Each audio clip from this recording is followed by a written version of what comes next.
भारतीय संस्कृति के मूल तत्व विषय के अंतर्गत आश्रम व्यवस्था, ऋण एवं यज्ञ नामक इस अध्याय के अंतर्गत आज हम पढ़ेंगे आश्रम व्यवस्था का वर्गीकरण। अनुशासन व्यवस्था का ही दूसरा रूप है आश्रम व्यवस्था। किस प्रकार से पुरुषार्थ संबंध तथा आश्रमों की आयु की पुरुषार्थ से आश्रमों की आयु का संबंध किस प्रकार का है, क्यों है, कैसे रहा। तो सबसे पहले हम बात करते हैं आश्रम व्यवस्था का वर्गीकरण। तो यहां हमें यह जान लेना आवश्यक है कि सामाजिक संगठन और सुव्यवस्था, सामाजिक संगठन और सुव्यवस्था के लिए वर्ण व्यवस्था के अंतर्गत जिस प्रकार से पूरे समाज को विभाजित किया गया था, ठीक उसी प्रकार इस जीवन को, मानव जीवन को समुन्नत करने के लिए, मानव जीवन के जीवन रूपी यात्रा के संपूर्ण समय को 4 स्तरों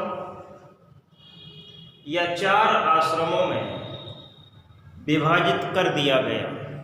किस लिए? मानव जीवन रूपी यात्रा को समुन्नत तरीके से चलाने के लिए, व्यक्तिगत जीवन को समुन्नत बनाने के लिए, व्यक्तिगत जीवन को समुन्नत बनाने के लिए, या कहें व्यक्तिगत जीवन को ठीक प्रकार से संचालित करने के लिए जीवन यात्रा के संपूर्ण काल को 4 स्तरों, 4 आश्रमों, कहें 4 भागों में विभाजित कर दिया गया। वैसे प्रारंभ में तो आश्रमों की संख्या 3 थी। ब्रह्मचर्य,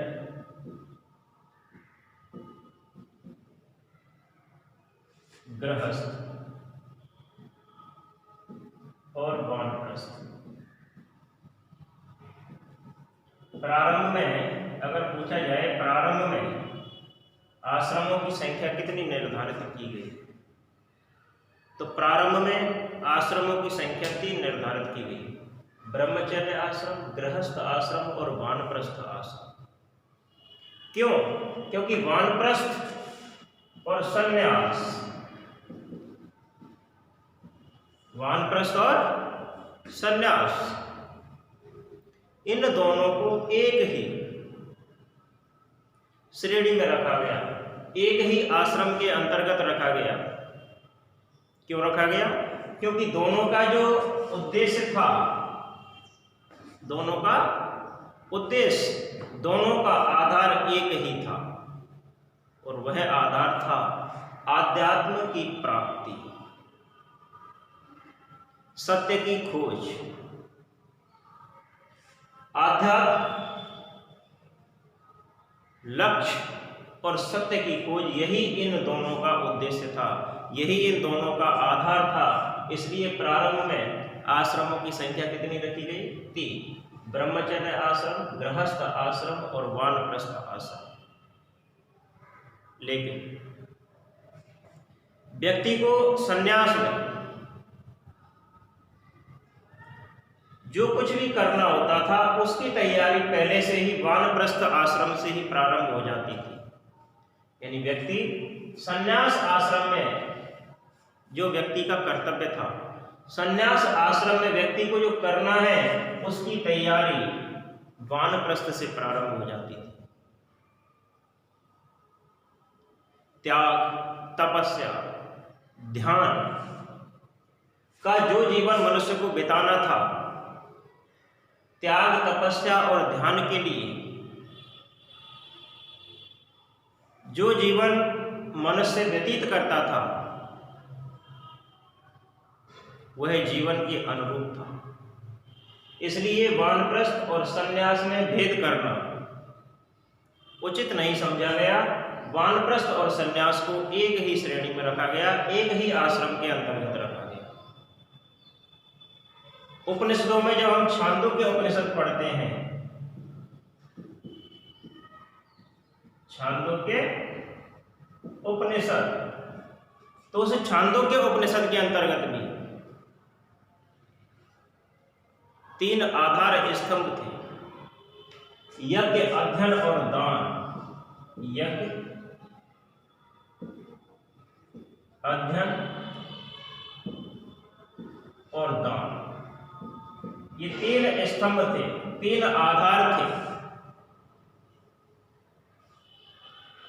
पहला जो स्कंद था, स्कंद से तात्पर्य है जो आधार स्तंभ था, वो तप था। दूसरे स्कंद में या दूसरे आधार स्तंभ में ब्रह्मचारी का आचार्य कुल में निवास, और तीसरे स्कंद में अर्थात तीसरे आधार स्तंभ में शरीर को क्षीण कर देना था। इन तीनों से पुण्य लोक की प्राप्ति होती थी और मानव जीवन, मानव शरीर अमरत्व को प्राप्त हो जाता था। मनु, आचार्य मनु, महर्षि मनु, उन्होंने भी एक स्थान पर त्रय आश्रम, त्रय आश्रम ऐसा कहता है। 3 आश्रम का उल्लेख किया, लेकिन उसके बाद मानव जीवन की आयु को 100 वर्ष का मानकर, कितने वर्ष का मानकर? 100 वर्ष का मानकर 4 आश्रमों में 25-25 वर्ष, 4 आश्रमों में 25-25 वर्ष के हिसाब से बांट दिया। पहला 1 से 25, 25 से 50, 50 से 75 और 75 से 100। इस प्रकार से मनुष्य जीवन की आयु की गणना 100 वर्ष की मान करके, कितने वर्ष की मानकर? 100 वर्ष की मानकर उसको 4 भागों में विभाजित कर दिया। तब 4 आश्रम अमल में आए, या कहें 4 आश्रमों की चर्चा होने लगी। ब्रह्मचर्य, गृहस्थ, वानप्रस्थ और संन्यास हो गया। क्या हो गया? वानप्रस्थ और संन्यास को अलग अलग बता दिया। ब्रह्मचर्य, गृहस्थ, वानप्रस्थ और संन्यास। संन्यास को ही परिव्रजक, परिव्राजक, यति अर्थात संन्यास आश्रम, संन्यास को क्या कहा गया? परिव्राजक, यति यानी संन्यास आश्रम। अब आश्रम व्यवस्था का आधार क्या था? तो आश्रम व्यवस्था का मूल आधार जो रहा वो सामाजिक व्यवस्था थी। कौन सी व्यवस्था थी? सामाजिक व्यवस्था मूल आधार थी।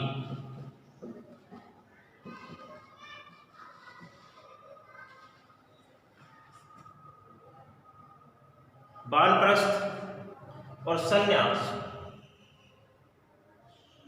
सामाजिक नियमों को, सामाजिक मर्यादाओं को, सामाजिक संबंधों को त्यागने का और छोड़ने का एक क्रम था। संसार और समाज से विरक्त हो जाना, संन्यास कहें समाज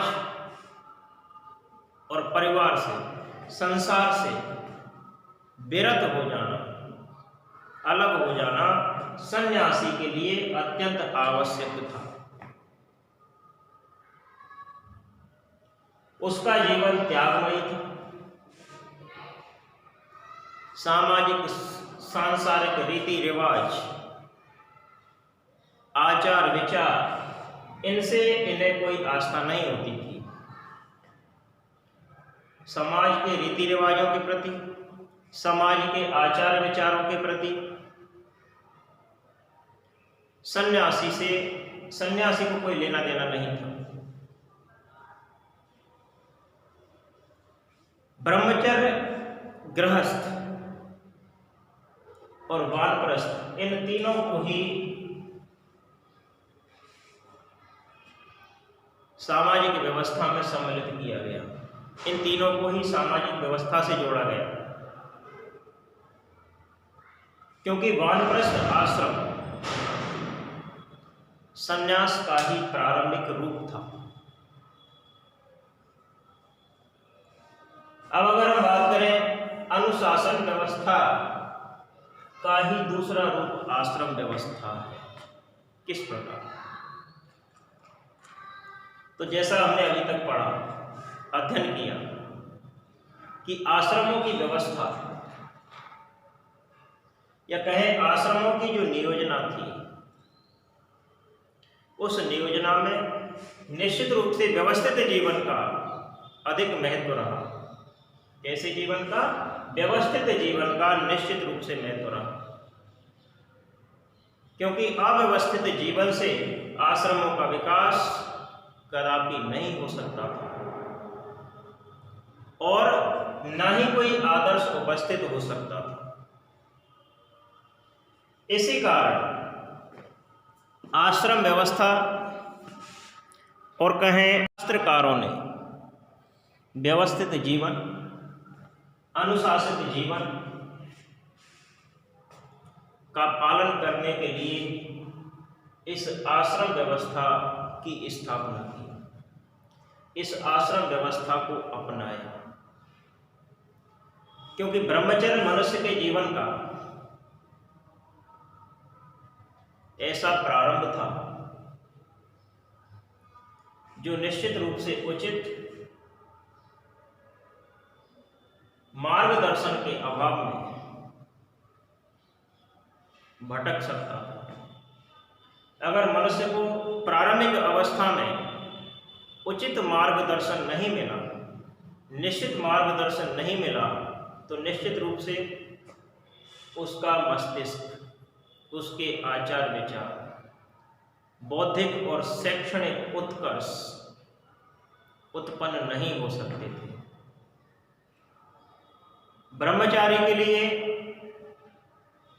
इस ब्रह्मचर्य आश्रम में कुछ निर्देश दिए गए, कुछ नियम बनाए गए, जिससे जीवन अनुशासित रूप से रहे। आगे हम बात करें गृहस्थ आश्रम। तो गृहस्थ आश्रम की कल्पना, गृहस्थ जीवन के नियम, उसकी व्यवस्था का अनुपालन करना, गृहस्थ जीवन को सुख और समृद्धमयी बनाने के लिए गृहस्थ आश्रम की आयोजना की गई। गृहस्थ आश्रम का उद्देश्य था। तीसरा हम बात करें वानप्रस्थ। तो वानप्रस्थ आश्रम त्याग, निर्लिप्तता या कहें योग, तप, इन सब का जीवन था वानप्रस्थ। त्यागमयी और संयम युक्त होकर मनुष्य मोह माया से दूर रहता था, विरक्ति का जीवन जीता था। क्यों? कि उस वानप्रस्थ से ही संन्यास का कठोर और सांसारिक मोह माया से विरक्त होकर यह आश्रम अर्थात वानप्रस्थ आश्रम ही मनुष्य को संन्यास की ओर ले जाता था और उस संन्यास में मनुष्य को कठोर और संयमित जीवन व्यतीत करना होता था। तब मनुष्य इस संन्यास के कारण ही, संन्यास आश्रम ही मनुष्य को मोक्ष प्राप्ति की ओर प्रेरित करता था। इस प्रकार से हम कह सकते हैं कि आश्रम व्यवस्था या कहें अनुशासन व्यवस्था का आश्रम व्यवस्था के अंतर्गत महत्वपूर्ण स्थान था। अब हम बात करें पुरुषार्थ से संबंध तथा आश्रमों की आयु। आश्रमों की आयु का पुरुषार्थ से क्या संबंध है? तो हम कहें कि पुरुषार्थ धर्म अर्थ काम मोक्ष, 4 पुरुषार्थ हैं मनुष्य जीवन में। धर्म, अर्थ, काम और मोक्ष।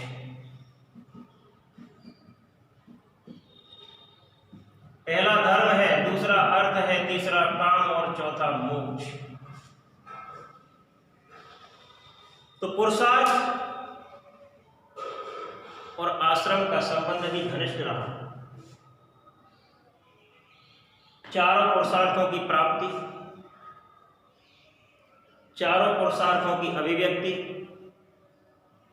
आश्रमों में ही होती रही। चारों आश्रमों का निष्ठापूर्वक प्रतिपादन करना, निष्पादन करना व्यक्ति के उत्कर्ष का मूल आधार था। मानव जीवन आश्रम के मार्ग पर चलकर सहज और सरल ढंग से गतिमान होता था, चलायमान होता था। मनुष्य के जीवन का आधार स्तंभ था आश्रम। वहां जाकर के मनुष्य के व्यक्तित्व का एक निर्माण होता था और उस निर्माण की जो सफलता थी आश्रमों पर निर्भर करती थी, क्योंकि ब्रह्मचर्य के माध्यम से मनुष्य धर्म के तत्व को समझता था, धर्म तत्व को सुनने में और समझने में समर्थ होता था। अर्थ और काम, इन दोनों पुरुषार्थ तो की जो संपन्नता थी गृहस्थ आश्रम के माध्यम से पूर्ण की जाती थी। गृहस्थ आश्रम में रहकर मनुष्य अर्थ और काम, अर्थ और काम इन दोनों को सफल बनाता था। क्यों? क्योंकि अर्थ और काम दोनों ही पुरुषार्थ गृहस्थ आश्रम के माध्यम से ही संपन्न किए जाते थे। क्योंकि इसी आश्रम में रहकर, कहें गृहस्थ आश्रम में रहकर मनुष्य धन उपार्जन करता था, अर्थोपार्जन करता था, काम उपभोग करता था और जब संतान उत्पत्ति हो जाती थी अर्थात संतानोत्पत्ति, काम की पूर्णता की परिचायक थी। फिर संन्यास आश्रम के अंतर्गत मनुष्य अंतिम पुरुषार्थ मोक्ष की नियोजना की जाती थी, या कहें कि सन्यासी का जो अंतिम लक्ष्य था वो मोक्ष प्राप्ति था, और मोक्ष प्राप्ति के लिए संन्यास आश्रम रखा गया। इस प्रकार से जो पुरुषार्थों की चरितार्थता थी, या कहें कि पुरुषार्थों की जो प्राप्ति थी आश्रमों पर ही निर्भर करती थी। व्यक्ति की आयु को 100 वर्ष का मानकर 4 भागों में विभाजित किया गया। जैसे ऋग्वेद में भी हमने एक जगह पढ़ा था, जीवेम शरद शतम, जीवेम शरदः शतम, अर्थात वहां भी मनुष्य जीवन के लिए 100 वर्ष की कामना की गई। शरद शतम, 100 वर्ष तक जी। पहली 25 अवस्था मनुष्य के लिए ब्रह्मचर्य के लिए थी, उसके बाद अंतिम जो द्वितीय 25 अवस्था थी या कहें 25 वर्ष की अवधि थी, वो किसके लिए थी? गृहस्थ के लिए थी। तृतीय 25 वर्ष की अवधि वानप्रस्थ के लिए थी और चतुर्थ 25 वर्ष की अवधि संन्यास के लिए थी। इस प्रकार से इन 25 वर्षों में मनुष्य पहले क्या करता था? अपने स्वभाव को, व्यक्तिगत गुणों को सीखने के लिए उत्साहित रहता था, उन्हें सीखता था। क्योंकि प्रथम 25 वर्ष में मनुष्य के अंदर अभूतपूर्व उत्साह देखा जाता है, जोश देखा जाता है, स्फूर्ति देखी जाती है, जिसके माध्यम से मनुष्य इस ब्रह्मचर्य का पालन करता है। बल, वीर, ज्ञान को बढ़ाने वाले होते थे ये 25 वर्ष। उसके बाद मनुष्य गृहस्थ में प्रवेश करता था। गृहस्थ आश्रम में प्रवेश करने की आज्ञा, उसके बाद काम वासना से संतुष्ट होकर मनुष्य अपनी संतानों का लालन पालन करता था। मनुष्य अपनी संतान का लालन पालन करे, अपने पारिवारिक कर्तव्यों की पूर्ति करे। यही इस गृहस्थ आश्रम का उद्देश्य था। उसके बाद वानप्रस्थ में मनुष्य वनों में स्थित जो आश्रम थे, उन आश्रमों में रहकर अपना जीवन व्यतीत करे, अपना जीवन व्यतीत करता था। या कहें कि जीवन के गूढ़तम जो रहस्य थे, उन रहस्यों को समझने का प्रयत्न करता था। फिर वहां मोक्ष प्राप्ति के उपायों पर विचार किया जाता था। उसके बाद मनुष्य संन्यास धारण कर लेता था। इस प्रकार हम कह सकते हैं कि प्रत्येक आश्रम की जो अवधि थी 25 वर्ष थी, एक सामान्य नियम और सैद्धांतिक नियमों के अनुसार होती थी। यह अवधि मनुष्य की व्यक्तिगत आवश्यकता के अनुसार कम ज्यादा भी हो सकती थी और अब भी हो सकती है। महर्षि वात्स्यायन ने मानव जीवन को 100 वर्ष का मानकर उसे बाल्यावस्था, यौवन अवस्था, स्थविर वृद्धावस्था, इन 3 भागों में विभाजित किया था। तो इस प्रकार से मनुष्य का जो आश्रम था, आश्रमों की जो आयु थी, उसका पुरुषार्थ से घनिष्ठ संबंध था। आगे हम बात करेंगे चारों पुरुषार्थों का परिचय, चारों आश्रमों का परिचय। अगले अध्याय तक रुकते हैं। धन्यवाद।